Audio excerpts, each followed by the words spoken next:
Hi friends, ఈరోజు అయితే దొండకాయ వేపుడు చేస్తున్నా. కూర వండితే మా వాళ్ళు తింటలేరు, అందుకే ఫ్రై కొత్తగా ట్రై చేస్తున్నా ఫ్రెండ్స్. పసుపు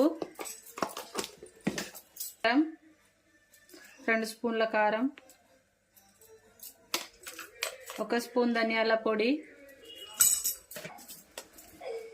1/2 స్పూన్ గరం మసాలా, శనగపిండి, 2 స్పూన్ ఏమో మైదా పిండి చేసుకోవాలి ఫ్రెండ్స్. కొంచెం వాటర్ వేసుకోవాలి. వాటర్ వేసుకుంటా నీట్గా కలిపేసుకోవాలి. ఇలా బాగా మిక్స్ చేసుకున్న తర్వాత 10 నిమిషాలు పక్కకు పెట్టుకోవాలి. ఆయిల్లో వేసుకొని ఫ్రై చేసుకోవాలి. ఒక్కొక్కటి వేసుకొని స్టవ్ మీడియం ఫ్లేమ్లో వేసుకొని ఒక్కొక్కటి ఫ్రై చేసుకుంటే అయిపోతుంది.